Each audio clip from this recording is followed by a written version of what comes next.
out through school. So this year we are doing it a little different.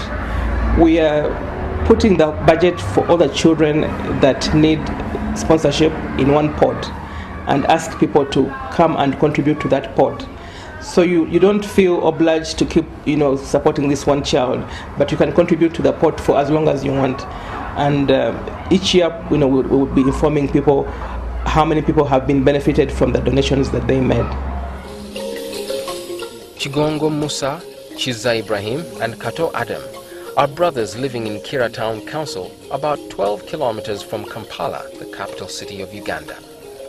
They lost both parents at a very tender age, so they were left in the hands of relatives who also could not make their situation any better. My father died in 1994. By then I was 4 years.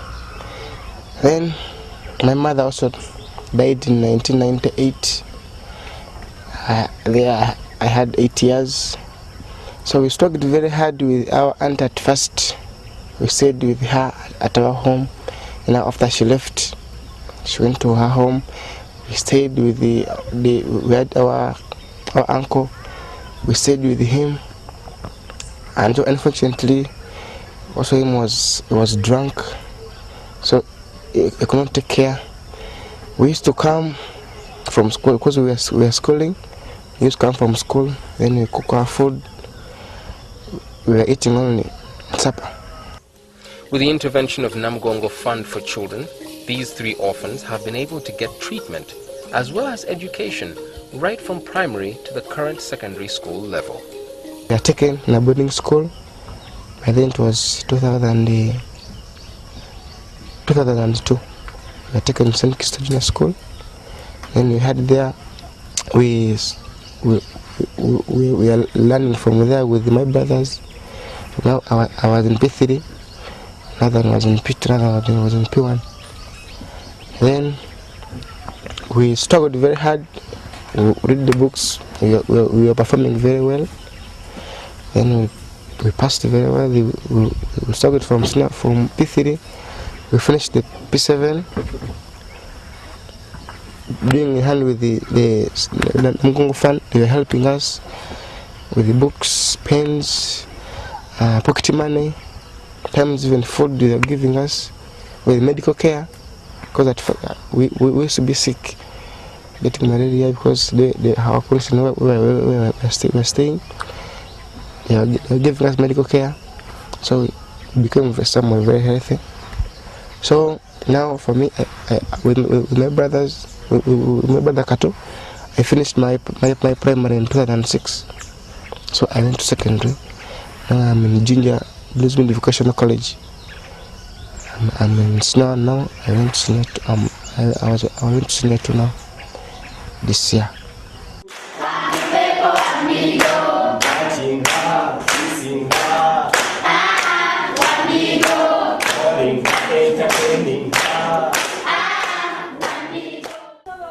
Besides offering scholarships, the fund also provides an after-school program.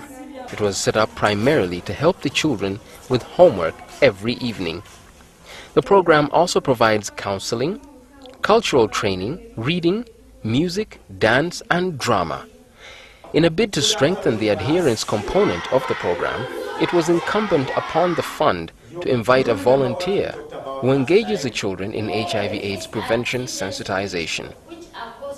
Supercharger, as he is commonly referred to by his fans, is a local artist who sensitizes the community about HIV/AIDS through music, dance and drama.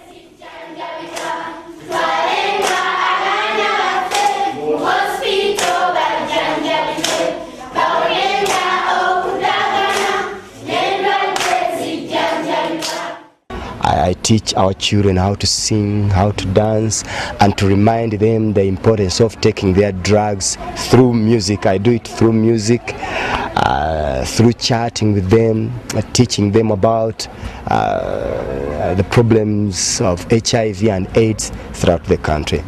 I also have an organization called Sechiriba Orphanage Home. This is a home which looks after orphans of fallen musicians in this country. Basically, I love children. Nsubuga says that his adherence program so far has achieved its desired intention. Now are beginning to learn the importance of taking their drugs daily. Stigma is reducing in children. It's very, very important. And really, they are getting the thing right. They ask questions. You can really get to know that they are understanding everything. Yeah. And my goal is to bring happiness to all the children who are infected with HIV in this country. Yeah, I want to make them happy. I want to make them know that they can live with the virus, like all of us. They can live with it, they can take their drugs, they can go to school, they can even produce children who are not infected with HIV. Coupled with this, children are also taken through life support skills, where each child is trained in making different types of crafts. This art craft work will help the kids to get more skills and to be creative. And also this work, if they complete it, can be taken out such that we earn some money for upkeep for the kids. All said and done, how does the fund sustain these multiple activities? The funding for Namgongo really has been friends in the US and UK, individuals. But recently, we've started getting grants from foundations as well, and big donations from individuals. We have also chosen to partner with people who can provide services that we can't, but we know they are needed by the children on our program, like the Joint Clinical Research Center. We are partnering that way to provide to bring ARVs to the people on our program.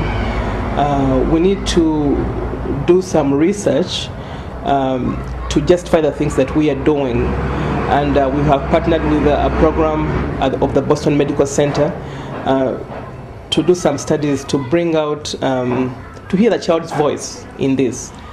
We want them to be part of the decisions we make to support them. So Boston Medical Center, through their Spark Center program, are helping us with the research, whose findings also can help other people understand the needs of services in our program and bring more funding.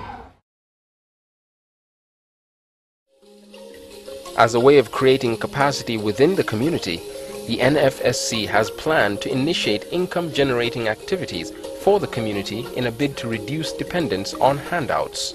We're introducing a few things that we think will help ease the burden on the fund, and maybe in the future the families themselves will be able to give other services to the children without the fund. We are trying to establish income generating activities in the homes. The whole family is involved in the process. So even if the caregiver passes on before the children can take on the activity.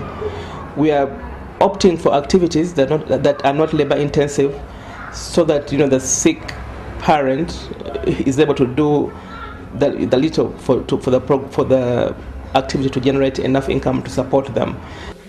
It is also hoped that families which will participate in this venture will be able to afford to take care of the infected and affected family members, including treatment with ARVs.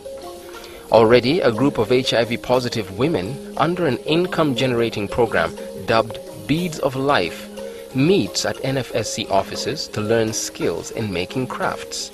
So in those products they do aim money and help them to look after their homes and at least live positively. However, all has not been so smooth.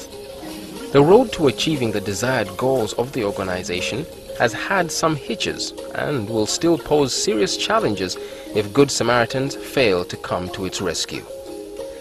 What started as a self-help project to initially cater for the handicapped and provide breakfast for needy children in the community has now transformed into a one-stop center for vulnerable children.